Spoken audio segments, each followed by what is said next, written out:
You don't want to fall into it, because falling into a pitfall when it comes to getting business funding really is the difference between you getting approved or not getting approved, or it's the difference between you getting approved for a long-term low interest rate loan or not getting approved for that, getting a short-term and a high interest rate and a high payment loan.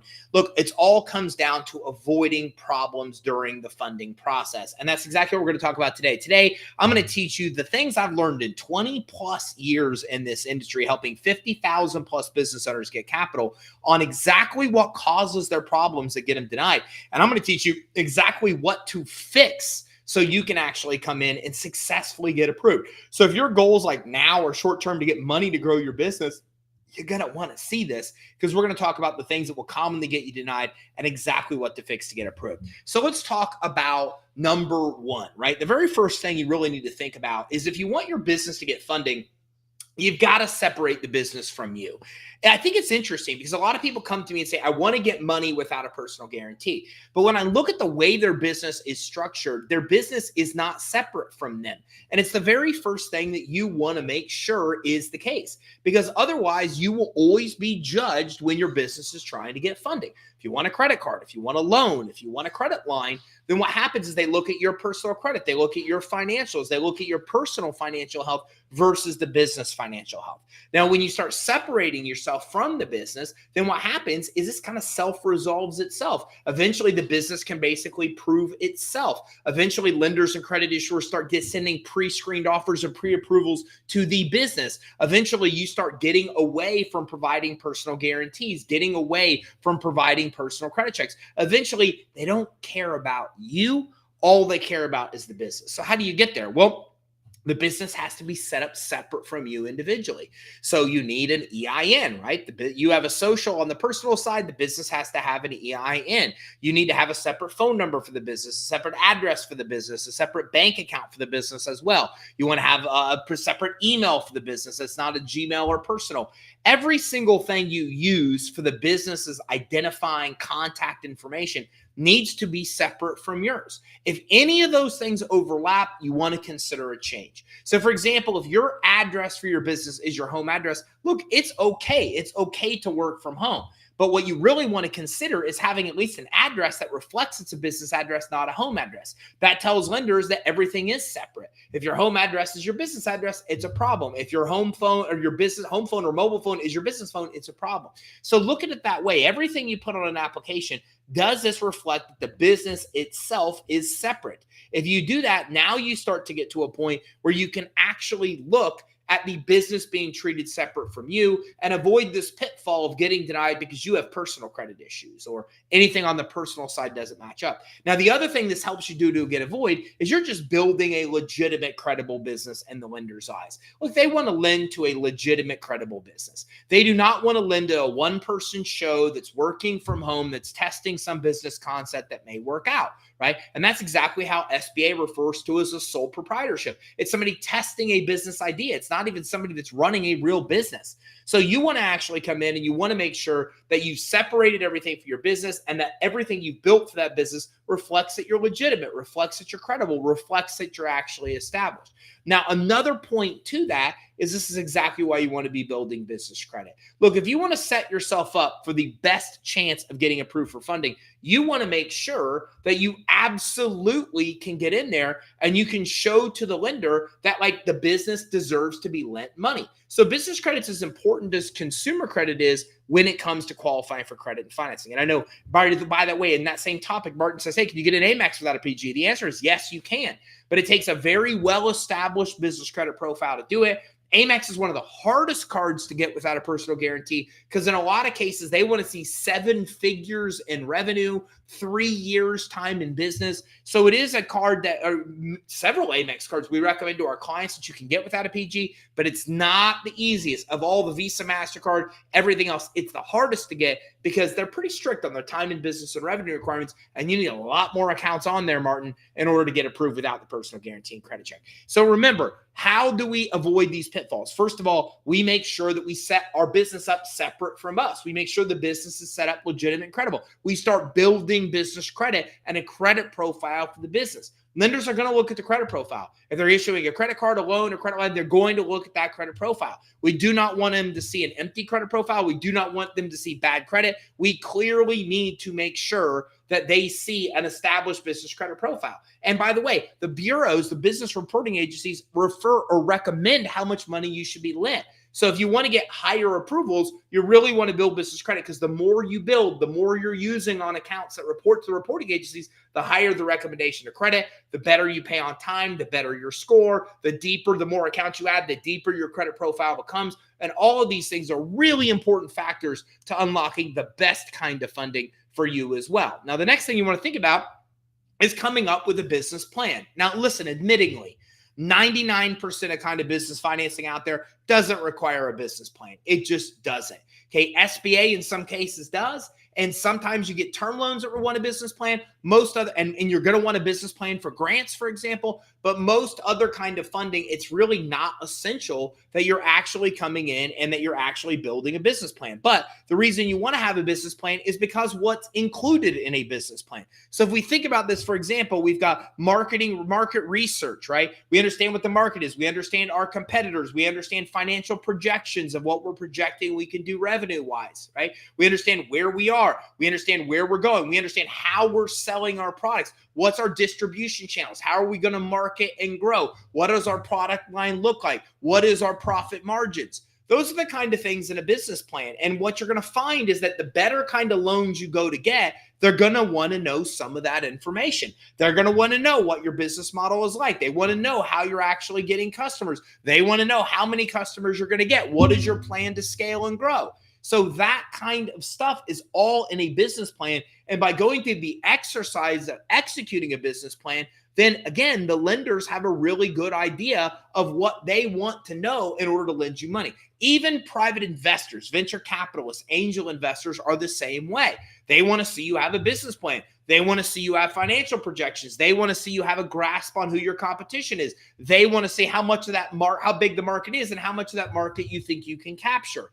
All of this stuff is in play, and all of it, whether it be lenders or venture capitalists, they're going to want to know pieces of this information. So go through and actually create a business plan, because in creating the business plan, it's really what's going to open up the ability for you to get the best kind of money that's out there. These are the things they're going to want to know. And by the way, it's really crucial to building a 7, 8, or 9-figure business. Okay, we've built an 8-figure business. I literally just went from a meeting into this call. They've got a 9-figure business, talking about what we can do to help them as well. When you're talking about at this level, everything in a business plan are things you need to know. If you don't know this at the top of your head, you're probably not going to get to 7 or 8, 9 figures. So having that is a good point, a good stepping stone to helping you get better financing and also helping you grow and scale your business even faster. The next thing is we can't disregard financial management, right? There's things we just need to do. We need to file our business taxes. We don't want to become behind on business taxes. You're not going to get an SBA loan. You're not going to get a line of credit. You're not going to get the best kind of financing that exists out there unless you actually have your taxes filed. Okay, the actual business credit reporting agencies, a lot of people don't know this, we even show your revenue and profit numbers on your credit report. And there's multiple of the credit scores that they take your financial data and they bring it into the reports and use it to calculate into your scores. So making sure your taxes are filed is a big deal. Making sure that you show some kind of profit versus loss is a big deal. I often say that if you show me somebody that has 1,000 in profit versus 1,000 in loss, I'm going to show you a whole different scenario for funding. The person that has 1,000 in profit can get term loans. They can get lines of credit. They can get SBA loans. The person that's showing a loss, it's really tough to get the longer term, lower interest rate kind of financing. It kind of makes sense, right? What kind of lender would want to lend to you if you are losing money? If you're losing money, do you even have the money to pay them back? Never forget, it's lenders' number one concern. Will you pay them back? What is the likelihood that you will pay them back? So by having your financials done, making sure you have a P&L every quarter, have a balance sheet every quarter, have it at least halfway through the year, have it annually as well. Look, first of all, just to run the business, it's going to help you know how much cash you have on hand. Are you losing money? Are you making money? These are good exercises for a president, owner, founder, CEO anyways, but they're also essential because the best kind of loans, they're going to want this stuff. They're going to want P&Ls. They're going to want balance sheets. They're going to want a P&L on the personal side for an SBA loan. Okay. And the exact same thing as bank statements. Make sure your bank statements are clean. Make sure you've got deposits coming in, more money going in than going out. You have a balance there. You don't have a negative balance at the end of the month. Lenders, one which way or form, are going to ask for some of or all of this data. If you want an SBA loan, be prepared. They're going to want bank statements on the business side. They're going to want tax returns on the business and personal side. They're going to want a P&L. They're going to want a balance sheet. They're going to want a P&L on the personal side. All of this stuff is going to be asked for by actual lenders, right? So this is something that's very important for lenders to want to see. Other lenders are just going to want to see your bank statements. They're going to lend you money just based on your bank statements. So having your financial house in order and having these documents ready is really essential, because the best kind of financing out there is based on you having responsible financial management. And those are the documents that they're going to want to see in order to believe that you actually do. Now, the next thing is you don't want to choose the wrong funding source. You want to choose the right funding source for you.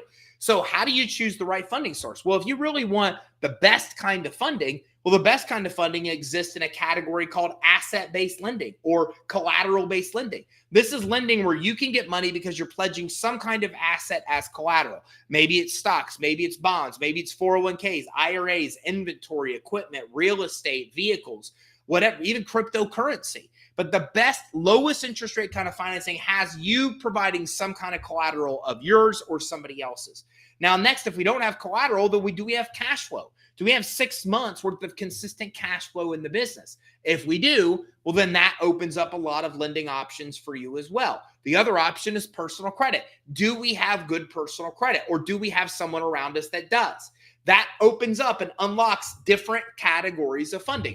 Do we have collateral, or do we have cash flow, or do we have credit? Whatever one of those we have is where we want to hang our hat. That's the kind of funding we want to go and get. Don't have any of that? Then rely on business credit. Look into crowdfunding. Look into grants. Look into private money from private investors. Any of those can be viable options in the lieu of cash flow, credit, or collateral to get you funding.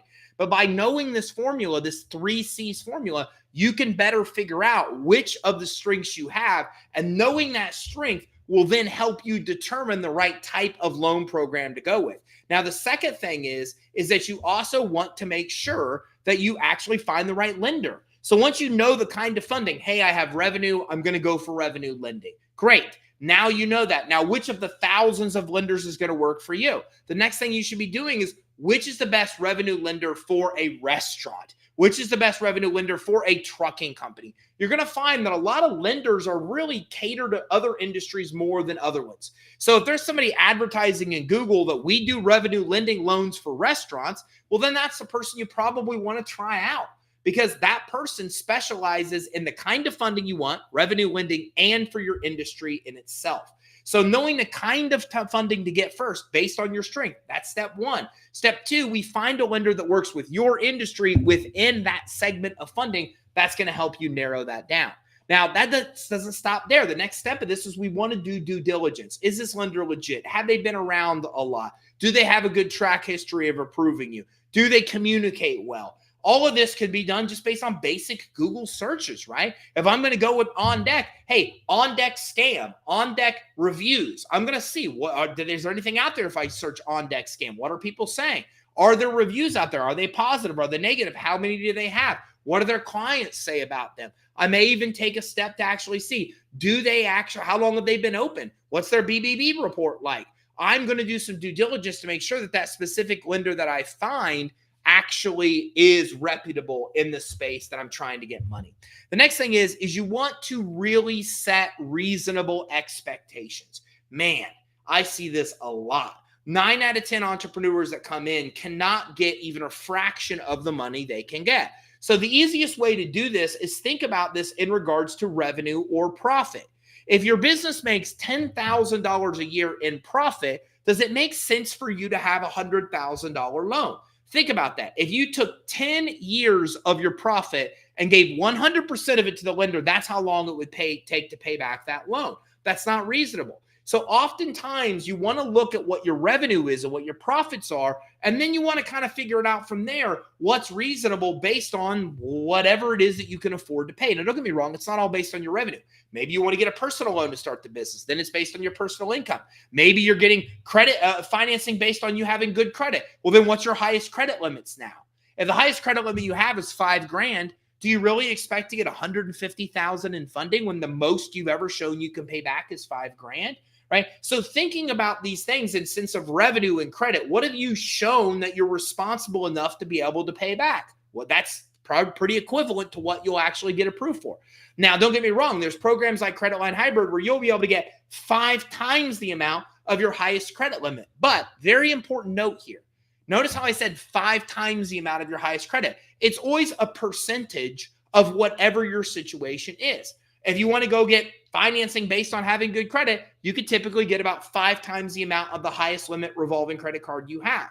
If you're trying to get financing based on your revenue, you could typically get anywhere from 15 to 30% financing of whatever your annual revenue is. But notice how much money you're getting lent is based on how much revenue you generate, how much profit you generate, what is your highest credit limit. Those things are what determines how much money you'll get. So be honest with yourself and think about that, because your revenue is going to determine if you're going on revenue lending, how much money you're going to get. Your credit's going to determine how much money you're going to get, and what your credit limits are, what your revenue are, is going to be a lot of those things involved with those determinations. And the next thing is you've got to learn to deal with not getting turned down. Look, the reality is you should use a business loan broker. I don't use Credit Suite, use somebody else, but use somebody that's proficient and knowledgeable of lenders and programs so they can have the best probability of putting you with the right lender to get you approved. If you are not doing that, if you're choosing to go out on this on your own, you need to get comfortable with rejections. You need to anticipate you're going to get turned down. You probably found the right lending program. You've probably found the right loan. That's why I don't like to give inquiries unless I know they've approved me. So if I go to get a personal loan through SoFi, by the way, that's very good at that, they're going to do a soft credit pull and tell me how much I'm pre-approved for. Now, if I like that, then I'll give them the ability to do the hard inquiry. So I never let somebody do a hard inquiry, a hard pull where an inquiry shows on my credit report unless I'm pretty confident they're going to approve me. On the other side, I always come in and try with soft inquiries first. So for example, with Discover, I can go get pre-approved for a Discover credit card with a soft inquiry. A lot of Discover cards are like that. A lot of other Amex cards aren't like that. So these are some things you want to think about. You want to expect that you may fail if you're trying to do this on your own the first times that you're trying to go out and get funding. Again, why I recommend you work with a broker. But if you're going to go out and try this on your own, try to minimize your inquiries by looking at lenders that will offer soft inquiries first. And if you do get turned down, really get with the lender and say, what's really going on? What is really happening here? Why am I really getting turned down? And that information is going to be invaluable to you to know what to fix. Here's an example. I once had a problem getting an SBA loan because there was a judgment on my LexisNexis credit report that wasn't even accurate. If I wouldn't have drilled the underwriter about what the real problem was, I never would have known that. Then I would have went and applied for the next lender and had the exact same problem. But knowing this was the problem, I was able to go get proof that that actual judgment was not accurate from the county. Then I supplied the proof, and then I actually turned the denial into an approval. Now, maybe you don't turn that denial into an approval, but understanding what's getting you turned down tells you what to fix so you have a better chance for success next time. Remember, it's all about learning and discovering what you actually need to do to succeed. If you get denied, that's okay. Getting denied and not knowing why and getting no information out of that, that's a problem. But if you get denied and you learn why you got denied and improve your situation to go back and apply again, that makes a lot of sense. It makes good use of that denial, even if and especially if it was a soft inquiry versus a hard inquiry credit report. So some things to think about. 2 next steps. First of all, there's a great free guide at creditsuite.com/27. That's creditsuite.com/2, 27. Okay. And that guide will give you 27 different ways to actually be able to fund your business. This is the most elaborate guide of all the things you need to know about how to get the money to grow your business. It's at creditsuite.com/27. Also, if you're interested in making money offering business credit and loans as a service, then go to businessloanbrokerchallenge.com. If you go to businessloanbrokerchallenge.com, at businessloanbrokerchallenge.com. It starts next Monday. We've got a 100% free event where we teach you soup to nuts, nuts and bolts, nuts to bolts, everything you need to know to successfully offer business credit and loans as a service. So make sure you check that out. creditsuite.com/27 and creditsuite.com, or excuse me, businessloanbrokerchallenge.com is the second one. So if we got value from this training, if you did, make sure you like and make sure you subscribe and keep our eye out for our next training. We're talking about more cool ways to get the money you need to start